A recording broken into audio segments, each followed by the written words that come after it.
Welcome to another material about the Gest of Robin Hood.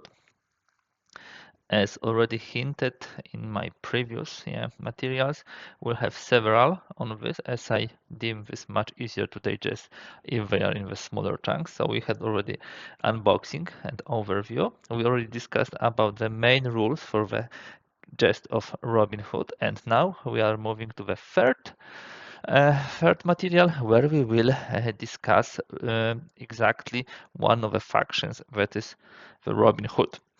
How I would like to plan this material in the following way. First of all, we shall discuss plots and deeds, so what Robin Hood can do, this section. Then we will look at the most prominent and interesting events. Third thing will be how to achieve victory, what impacts it. And the fourth, probably the most interesting, will be focus on strategy tips for the Robin Hood, what he can do during the play. We'll be analyzing his strengths, also his weaknesses, the possible plays, and what we can do in order to achieve the victory. With that in mind, let us start. Let us start with the plots and deeds. Plots and deeds are nicely described on the player aid, and like in any coin-like or coin-adjacent game, you have them here as a plots, as a regular actions, and deeds as a special additions to the actions. If you remember my first video, you will see that you can do either single plot, so in one parish, you can do the plots and deeds. So usually in up to 3 parishes, the plot and deed, depending on the type of deed, between 1 or 2. What kind of plots will Robin Hood have? A pretty regular one, which you might actually expect. The first one would be recruit. You will be paying 1 shilling per space, and you can do this in up to 3 non-submissive spaces. Non-submissive spaces are the spaces which are revolting, of course, but also the forests. They are always non-submissive. There is no space for, submissive marker. You cannot, unfortunately, recruit in spaces which are submissive. So you first need to incite the revolt among the people before you can hire some of the people from the local population to your cause. Yeah, that makes sense. And what happens in recruit? Couple of things. You can simply place one merryman or replace a merryman with a camp if he is already there. Wherever you put a camp, you gain 1 justice. Very important thing. There's also the possibility if there is already a camp to instead place 2 merrymen, which is very nice and really help. Also, if there's already a camp there, you can flip all merrymen hidden. This is important. This is the only way not moving merrymen from the area and flipping them hidden. In the previous coin games, usually you can do the move or simply march depending on the faction. And there was a possibility to do a move, march inside the area. Here, if you are flipped, you cannot simply move in space. You need to move around, and only then you will be able to flip. In order to flip this guy to hidden, you actually need to do the recruit action, of course. And you need a camp for this, so actually you need such a situation to do it. So recruit, pretty straightforward, pretty standard. Sneak, that is move, in other words. It costs 1 shilling per origin space, so you as a Robin Hood move outside of 1 space. You can have maximum 3 spaces with merryman, and how does it work? You move any merryman to adjacent spaces. And let me show you how does it work. So if we have, for example, 4 guys here, and we pay 1 shilling, let's assume we have a shilling, we pay 1 shilling, and we activate this space, we can move here, we can move here. This is non-playable at the beginning of the game. We can't move here and here via river, and we move here. Unfortunately, here we need to flip him unhidden. Why? Because if you are moving in your sneak action to a space which is submissive, and Nottingham is always submissive, and both are submissive, and total number of henchmen and the moved merryman is 3 or more, then you need to flip them unhidden. That simply says this is submissive parish. The people are very cautious. They don't like, rebels. And if there are too many people there, it's very easy to catch, to see them, to spot them. And this is exactly what happens in this case. Okay, sorry, let me move it. So this was the recruit, and this was also the sneak plot. And the third plot, very important, a special plot for Robin Hood, and unlike any so far in the coin games. Rob. It costs you zero shillings because you actually will be gaining money, and money can be a real problem for Robin Hood from time to time. Location in up to 3 spaces with hidden merryman or Robin Hood. That means that Robin Hood can be hidden or not hidden. Doesn't matter. He will always count. We select the target. I will show you how to do it in a moment, and reveal any number of merrymen. Then roll against target's defense value. How would it look like? Let me assume that I'm here, flipped as a Robin Hood. I have 2 merrymen here. I have 1 more merryman here. And I say, I would like to do a Rob plot. I can use those pawns to mark where I will be doing this in those 2 parishes. I will be looking at the Traveler's deck, and this is a second deck of cards. Something new which the game brings, of course, beautifully painted. There are various types of travelers. What is important for you is the defense value of traveler, 2, 1, or 0. There is also additional one which has 3, but it's not from the start in the deck. When you draw a traveler card, you will have 2 events, usually one less risky, less rewarding for Robin Hood, the other more risky and more rewarding. So you can rob random traveler. If there will be a card moving through the road, like here, you can also say, okay, I would like to rob the card. So you have a choice between random traveler and between the card. So for random travelers, let me assume that I would like to rob here, and I'm flipping both guys. I want to have really big chance of success, and I'm drawing Noble Knight. This is the worst possible draw because this is the toughest guy I could draw, but still I have chances of overcoming him. And you see, if successful, gain 3 shillings and put the card in the discard pile. If failed, put the card in discard pile. So I can get 3 shillings, and the consequences of the failure are very mild. I can mark him, if successful, gain 5 shillings and put the card in the victim's pile, which is separate pile than the discard pile of the travelers. If failed, capture the robbing merryman and put the card in discard pile. So we have a possibility in this case to get 3 shillings, and so lower reward and lower risk, or we can try to get 5 shillings, but if we fail, he will catch us. There are 2 die. The green one you use in the forest, the white one you use here in the open parishes. The green has +3, +1, 0, -1, +2. So there's 1/6 chance that I will not overcome this guy. I flipped 2 merrymen, this gives me 2 strength. He has 2 as his defense value. So I just need to roll well. Sorry, it went there. So I rolled +1. So this is 1, 2, 3 versus 2. I would gain 5 shillings, and he would go to the victim's pile. Victim's pile is separate from the discard pile. Discard pile of the random travelers will be reshuffled every turn. Victim's pile are actually the guys whom we robbed and who went, I don't know, to justice, to sheriff, to royal commission and said, okay, they are robbing us and, do something about it. And there's an event which, based on how many victims are in the victim pile, will be giving the points either to Robin Hood or to sheriff. How would the rob work in the parish?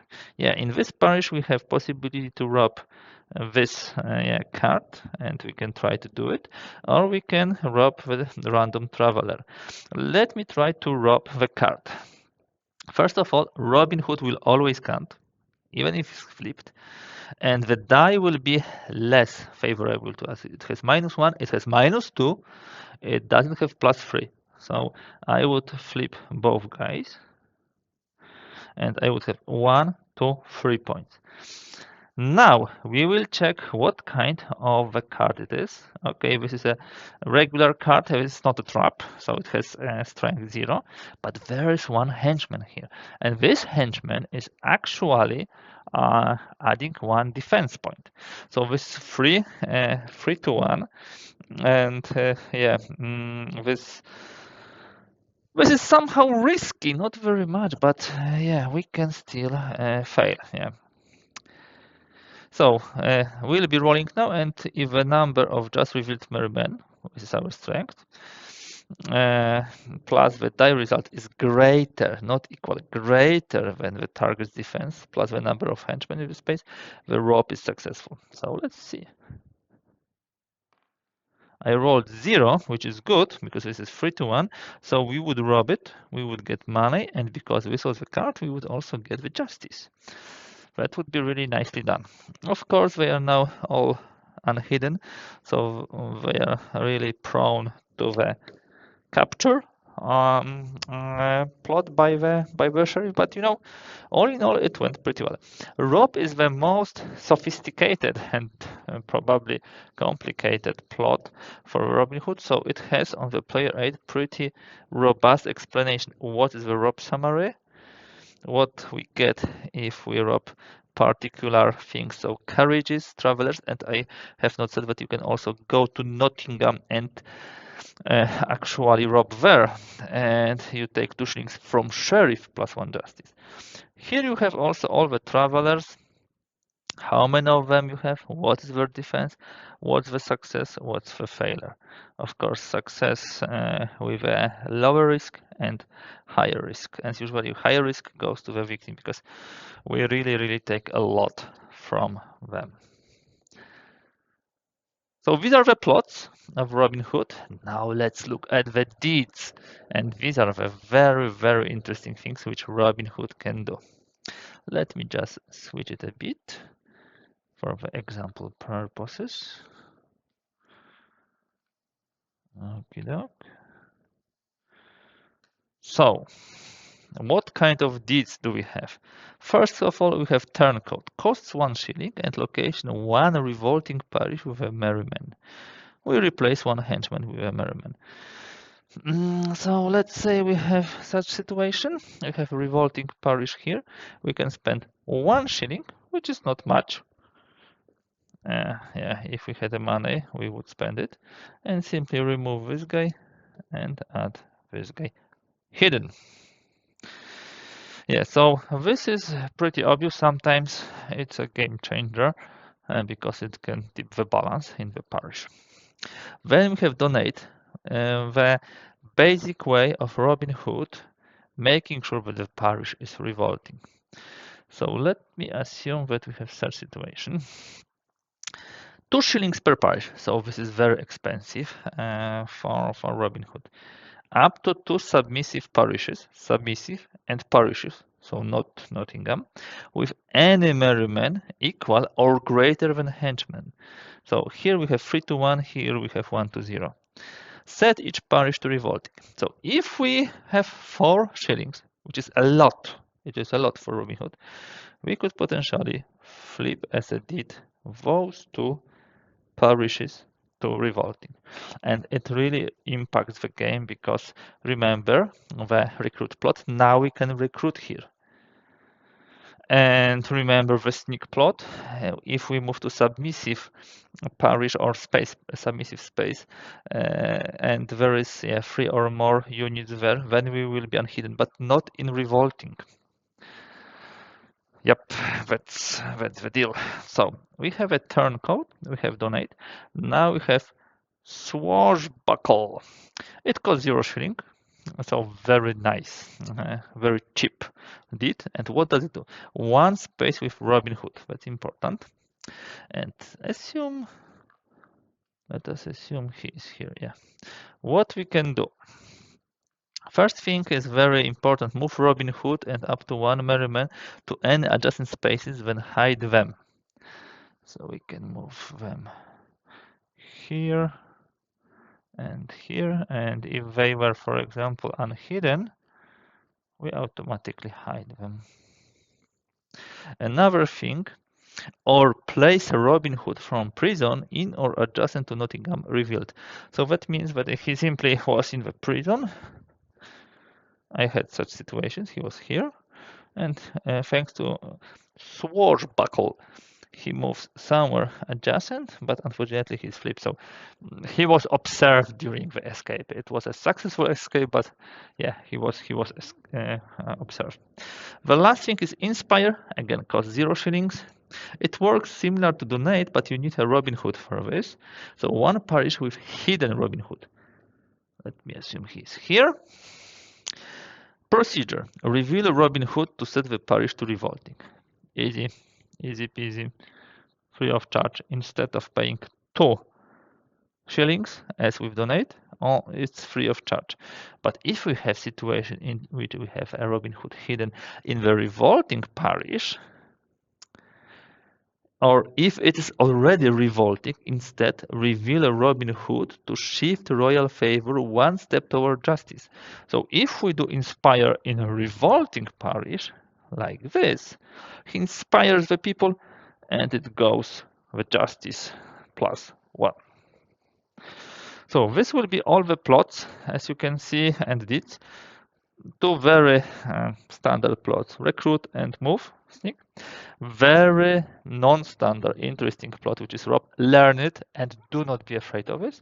And then interesting deeds, the ones which bring people to your side, the 2 which revolt the parishes, and 1 which allows you to move and hide. That will be all for that part of our material. Let's move on. Now we shall talk a bit about the events which are good for the Robin Hood. I actually focusing in the interesting event for Robin Hood on 2 types. First of all, the ones which give you money because it's a constant problem for them, and the other one, the ones which give you the victory points. The ones which will give you a money but also victory point are the best, of course. So we have such an event like Major Oak, one of my favorite events for Robin Hood. What does it do? It allows you to place a camp on Ollerton Hill. Here, this is a space which is out of play at the beginning of a game. It shifts 1 step towards justice, because of course, placing a camp means that you have +1 to a justice. So let me do it. We place it here. We move a justice 1 here. Now, it allows you now to move through Allerton Hill, but only to Robin Hood. So it treats now Taxford and Shirewood as adjacent, Blyth and Softwell Forest as adjacent. It really, really helps. And we keep this card next to the table, to the map, because it's a permanent effect. Look that we put this camp with the deer up, and so not flipped. That means that it will also generate 1 shilling each turn to Robin Hood. If you play this event in the first ballot, you will achieve 1 shilling for the first royal inspection, and then another shilling for the second royal inspection. So these are 2 shillings on plus. Plus, you would have a camp immune to any sheriff incursion because he cannot get here. I really like this event. It's a good event. Another good event is an event which allows you to place a camp in one forest and shift, of course, one step toward justice, even if there's already a camp there. You remember that you can have maximum one camp in one spot. But if you have already the camp here and you have pretty strong defense, you might think, well, I would love to have more, but I cannot. With this event, you can put the second camp in this forest. Again, if you can do it quickly, that means that you will be generating money doing the royal inspection, and you have also the victory point. So really, Will Scarlet is a good event for the Robin Hood. Of course, this is then very interesting spot for the sheriff to attack because he can get 2 victory points out of here. So you need to defend it, but at least, yeah, it will generate money, and if well prepared, yeah, it will be really powerful. I told you that I like events which are bringing money, but also victory points. So there are like 3 which are no-brainers. You might think, okay, I want some nice plot, some nice deed. Remember, this is the game for points. So if you have something like this, reveal Robin Hood to set 1 adjacent parish to revolting, and then shift 1 step towards justice. That's fantastic deal. Because not only you revolt, for example, I'm here, not only you revolt, but also gain a point here, which is a double plus. So the red cap, great event for Robin Hood. The Tale of Two Lovers is also pretty decent because, yeah, you need to pay 1 shilling. In a single space, remove 1 merryman and up to 2 henchmen from the game to shift 1 step toward justice. So you need to pay shilling, you need to remove merryman, but you remove 2 henchmen then, and you gain justice. Not so strong as the red cap, in my opinion, but still decent because you're getting off your enemies at the pretty reasonable cost, and you're gaining the justice. And the third event is Alan a Dale.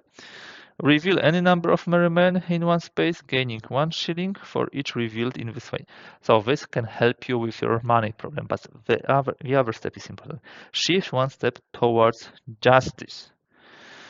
This is very important, again, to get a victory point. As you can see, those events doesn't have those marks here, which normal coin games have, like faction 4 factions here. So you need to read through them and remember them in order to make a proper decision. But I believe those 2 which create camps are great, and those 3 which give you justice are again great. They are giving you victory points, and they are giving you the money, and this is exactly what you need. There are also 2 events which I will discuss here, but I will discuss also with a sheriff, because these are the events which are, how to say, double impact.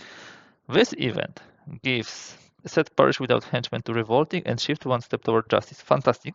But on the other hand, if there are more submissive parishes than revolting parishes, shift 1 step towards order. So this is the event that whoever is first in eligibility probably will play. This gives justice to Robin Hood. This gives order to the sheriff. Similar here, move any number of merrymen to a space with a carriage, flip them hidden, and attempt a rob there now. Very good for Robin Hood. He can get victory point for robbing the carriage and also some money. But on the other hand, the sheriff has revealed all merrymen in a forest and shift 1 step towards order. So not only making them useless for a rob in the forest, but also giving them possibility to the sheriff to get the order point. Let's talk now about strategy tips for the Robin Hood, but in order to do it, we need to set the situation to the one which we have during the game start. It will really impact a lot of our decisions. So there is only 1 revolting parish here. The others are submissive. and we have only 4 merrymen. Actually, you have very nicely put the setup here on the other side of the plots and deeds. So we have the 5 shillings and revolting counter in the parish of Ramston. We place camp in Shirewood, so it will be here. With its deer symbol visible, indicating this camp will earn you an extra shilling during the royal inspection. Then we place Robin Hood and 3 additional merrymen, so 4 in total, across the 2 forest spaces and Ramston. You can do it in whatever way you want. It's up to you. It's very interesting that this shows also some ideas how to set it up. The classic setup is Robin Hood and 1 merryman in Shirewood. So that way, just like I put 1 merryman in Southwell Forest and 1 in Ramston. So this is pretty classic setup. They also suggest aggressive setup with 1 merryman in Shirewood, 2 merrymen in Southwell Forest, and Robin Hood in Ramston, because Robin Hood then, for example, jump from here and set this parish or this parish to revolting by simply doing the inspire deed. This way, on this way, we can do the setup, and I will stay with the classical one. So this is the setup. How does it look like from the Robin Hood? In essence, what's your key enemy is status quo. You don't want status quo. You don't want to stay the things as they are because you will lose. Let's look where we are getting the victory points. We are getting the victory points, so justice. Some events, of course, and traveler effects. When we place the camps, we will be getting the justice and we will be going this way. When we will be doing inspire in revolting parishes, so in case where we have a Robin Hood and we have revolting parish, if we do inspire here, we are getting 1 more point. Yeah, so let me hide him. When we rob tribute carriages or the treasury, so if we rob in Nottingham, and tribute carriages are very important ones, let me show them to you. We are not giving too much money, but we are giving 2 order to the sheriff. So it's really worth for you to grab them because you will get additional justice. And royal inspection. This is important. At the beginning of royal inspection, there is always a check how many submissive parishes you have.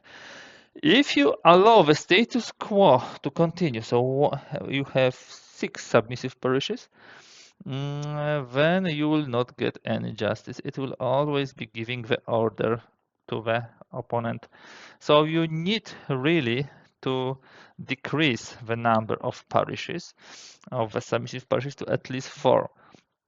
So one of your key aims is to start the revolt in at least 2 more parishes. If you do it at the end, at the beginning of the royal inspection, you will be having the shift of the justice 1 towards victory of Robin Hood. You might not be able to do all 7 of them, but having 3 revolting, 4 submissive is already a win for you, for which sheriff has to react.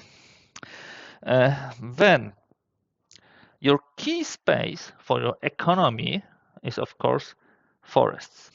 And forests are allowing you to really well hide. I will be discussing in the next material how the sheriff tries to spot you and then cut you. So those 2 spaces are the most safe on the map. You saw already the Allerton Hill event, so it's without saying obvious that if you can play it and place the camp here, which earns you money, you will do it. But still, you need to have your strongholds here. It has at least 3 advantages. First advantage, the camps here will give you money. Second advantage, it's much harder to find you in the forest. So the patrol patrol of henchmen is much harder because you need 2 henchmen per 1 merryman. If you have camps here, and let's say that sheriff put a lot of effort and a lot of henchmen to the forest just to, unhide you. So they did something like this. You can, with a recruit plot, flip your merryman to hidden because you have a camp here. So this second very beneficial thing. And the third thing, very important, all paths where carriages will be traveling are going through the forests, which are perfect spaced for a rope plot because the green die is actually very strong against this. So what you can do is fortify as much as you can the forests, so the carriages will not sneak through, and revolt 2 parishes. So this beginning of the royal inspection unrest phase will start give you the victory points. Playing as Robin Hood is terribly difficult. It's very difficult, so don't be surprised to lose some games as Robin Hood. But still, you can gain victory by, I would say, a regular effort, remembering that these are your strongholds and that you need only 3 parishes to be on plus during the unrest action. One thing which is worth mentioning is that at the beginning of each ballad, so each turn, you can say, you are first eligible. After each royal inspection, you will be first. So do not hesitate in the last event, in the last card event of the ballad, to go strong, to go with the plots and deeds, because anyhow you'll be first on the next card, and you will be able to react properly if you are, I don't know, flipped or in a vulnerable position. Last idea, which I can share with you, and hopefully you will take into your heart, is prepare rope. I heard a lot of comments, guys. Robbing is so, I don't know, random. You don't know what you will draw from here. You don't know what you will roll. Guys, prepare. If you want to rob in forest. This is a better die. If you want to rob, give at least 2 merrymen to this rob action. Or 1 merryman in the forest and take some risk. You know that there is 0, 1, 2 here, maximum. So this means that you have high chances, even if you draw the noble knight with 2, to actually prevail. And if you see that you committed 1 merryman and you get somebody who is stronger than you still can go with this less dangerous, risky option, which does not put your merryman into the prison and which simply is not backfiring at you. So don't worry about robbing. You need to do it. I would think whether to use the Robin Hood. Sometimes it might not be the best idea. Sometimes it might, but definitely prepare the rope and execute it well. This is one of your key sources of money. The camps will, of course, give you something, but honestly, not so much as robbing. And of course, if you see the carriages approaching, this will be also a nice source of money for you. So guys, that will be all for the presentation of the Robin Hood faction in the Gest of Robin Hood game. I hope that it gives you a good insight into the Robin Hood plots and deeds, as well as its strategies, its events, and its victory points. It's not easy to play as a Robin Hood, but I believe it's possible to win with him. It, it takes some experience, it's fun, it's challenging. So hopefully, you will succeed as this famous rebel.